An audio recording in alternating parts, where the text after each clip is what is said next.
I firmly believe that it's our natural destiny to grow, to succeed, to prosper, and to find happiness. So here's what I've learned to do to temper the words rich and wealthy. I call it becoming financially independent. That's a little easier than rich or wealthy, because some people have this idea that to be wealthy or rich, you've got to misuse people, you've got to tell lies, you've got to throw away values. If being rich bothers you, don't pursue riches. Some people even tell me that the Bible says it's hard for a rich man to reach heaven. I say that language suits me. It didn't say it was impossible. It just said it was hard. I don't mind a little hard stuff. I'm also reminded that the Bible says the meek shall inherit the earth. But where does it say that in order to be meek you have to be poor? No, the Bible doesn't say you have to be poor. That's just an interpretation. A poor rationalization that lazy people use. People who need to justify their lack of progress. People who will give up in the midst of any adversity. People who don't even try. For everyone that's born in America or comes to America, here's part of your heritage: the opportunity to become financially independent.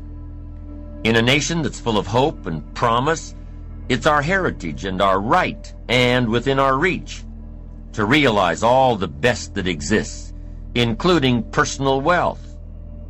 So let me give you now, by definition, the meaning of financial independence. Financial independence is the ability to live from the income of your own personal resources. That I describe as financial independence. Some people need millions for all the projects they've got going, all the causes they support. And here's what's exciting about America.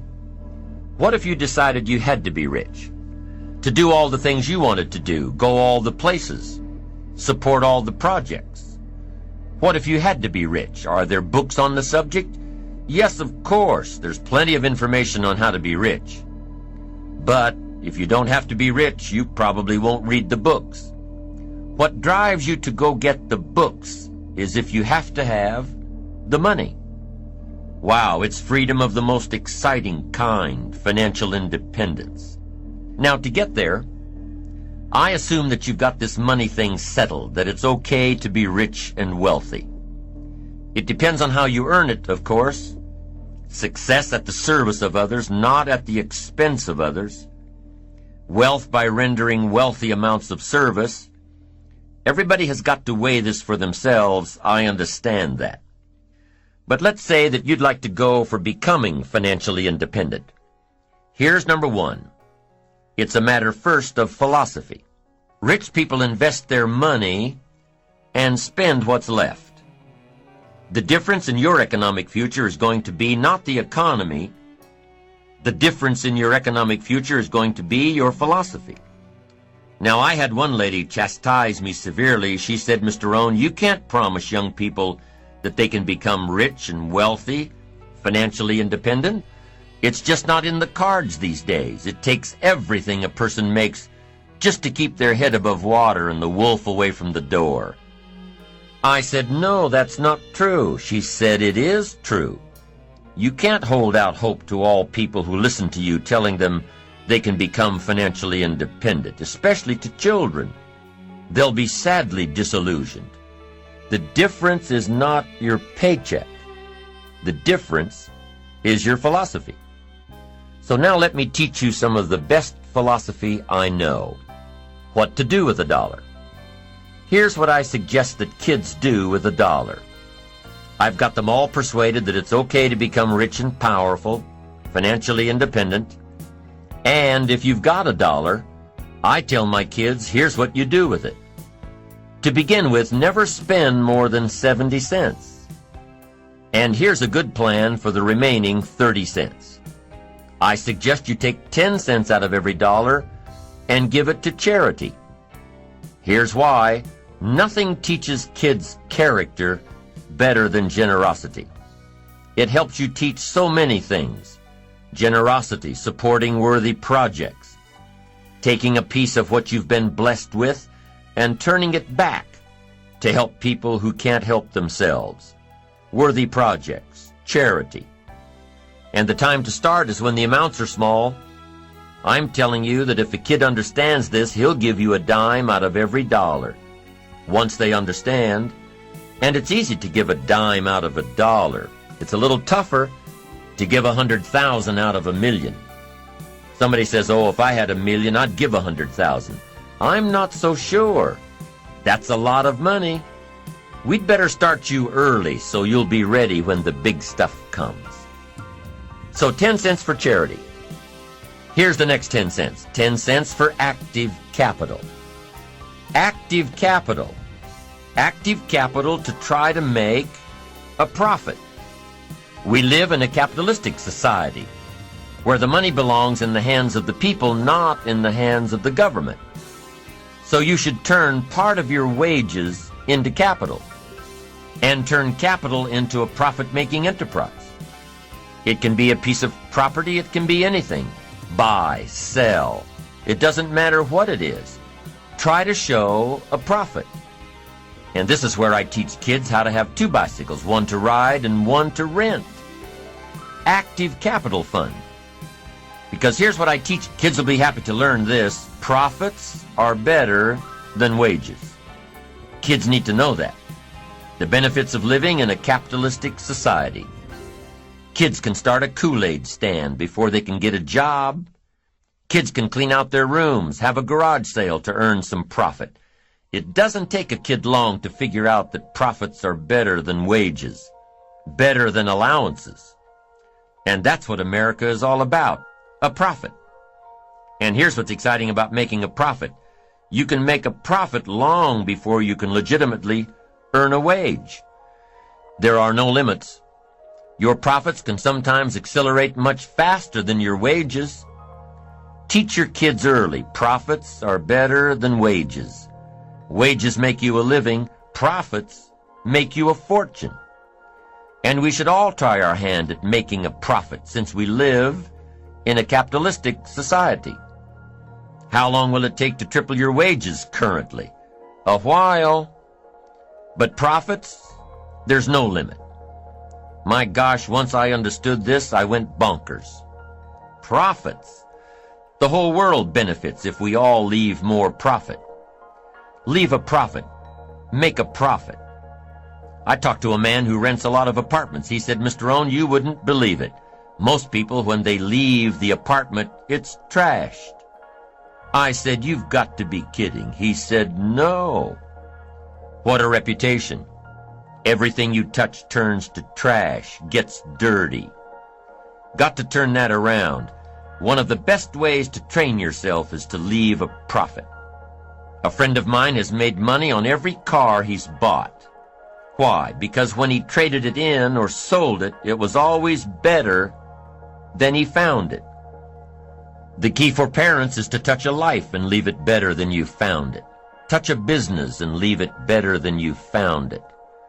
Touch a job and leave it better than you found it. Whether you stay 6 weeks, 6 months, 6 years, always leave it better than you found it. Make a contribution. Leave a profit. What a world this would be if everybody left a profit, not a piece of trash. A profit. Now here's the third 10 cents. And you can become as wealthy as you want. The first 10 cents goes to charity. The second 10 cents goes to active capital, and the third 10 cents is for passive capital. Passive capital means let somebody else use some of your money. You're the passive partner, they're the active partner trying to make a profit. They'll pay you interest, and one of the most valuable things for your future is called compound interest. Nothing more valuable. And I suggest 10 cents for passive capital. Let someone else use it. Pay you interest on it. Now here's what else I teach kids. It's a Bible philosophy. And here's what it says. The borrower is servant to the lender. Excellent information. The borrower is servant to the lender. And if you've taught this properly and asked kids, what do you want to be? Here's what they'll tell you. They'll say, I want to be one of those lenders. That's the power position. If you're interested in power for the future, influence for the future, being ruler over much, I'm telling you, the key is to be one of those lenders. Not a spender, no, a lender. Now, if you can't reach this little formula right now, if you can't start, here's what you do. Start where you can and work toward it. 70-10, 10 and 10 is the ideal. And it doesn't matter if you're trying to lose weight or to get your health in order or to get your finances in order. Here's the key. Set up the ideal and work toward it. Set up the ideal and work toward it. Next in building your financial independence is to keep strict accounts. Don't let yourself or anyone else talk you out of keeping strict accounts. You've got to know exactly where it comes from. You've got to know exactly where it's all going. Don't fall into the I don't know where it all goes trap. Don't fall into that. It just gets away from me. No, keep strict accounts. It's much easier than it used to be with personal computers and so many households and the software that's readily available. It's as easy as entering your deposits and checks and receipts, and the computer will tell you exactly where you stand. And it does more than that. If you're really wondering where it all goes, the computer will tell you that too. Most of the programs let you categorize your expenditures. Print it out, and you'll know exactly by category where it all goes. And when it's right there in front of you, you'll be able to evaluate what you're buying and what you're wasting. Take that wasting part and add it to one of your capital funds. It'll get you there that much faster. And here's another part of building your financial independence. It's a matter of attitude. First is philosophy about money. Second is attitude about money. Here's the best attitude. All of us must pay for democracy and freedom and free enterprise and a marketplace and a country second to none with gifts brought here from all over the world. I finally became a happy taxpayer. Once I was educated. You say they misuse it. What do you care? That's not going to make any difference in your future, is it? That's not going to greatly reduce your chances to become rich and powerful. It shouldn't make any difference at all whether they misuse it or not. Sure, we need to vote well so the country is run as well as possible, and there's as level a playing field as possible, but what if there isn't? I'm telling you, you can't base your life on that. Vote well and then chart your own course. Vote well and take charge of your own life. We've all got to pay. And after you pay your taxes, pay yourself first. Take care of the 30% first. Or whatever percentage you can start your plan with. Take care of the stuff off the top first. And learn to live off the rest. Make your investments, whatever size they are, before you pay your bills. Give to charity before you buy the extra things you want. Decide how you want to live now versus how long you want to work. Decide how you want to live now versus how long you want to work. This means if you want to spend everything you make now, you'll have to work longer and harder. If you spend everything you make now, you'll have no choice but to work longer and harder. But if you start investing in your financial future now, you'll have the choice between retiring early or traveling more or continuing your career or starting a new career later in life. Once again, it all comes down to choices. Think tomorrow today and live better tomorrow. Here's the next thing to think of when you're planning your economic future. Be careful with your credit cards. Selling money is big business. You probably get invitations in the mail to sign up for a new credit card a couple of times a month. Having some credit cards is important, especially if you travel. It's safer than cash. It's easier to track than cash. But be careful. I know that's hard. When you buy something with a little piece of plastic, you don't feel the effect until you get the bill. So make sure that whatever you buy, you're still happy with your purchase after you get the bill. And be careful with credit. It's the easiest way to get into debt. Go into debt strategically, not habitually. If your business is high risk, if you're an entrepreneur whose career requires a great deal of risk and a great deal of strategic debt, keep the debt in your business and out of your personal life. I know this one's hard too, because for most entrepreneurs looking for capital, the lender requires you guarantee the debt personally.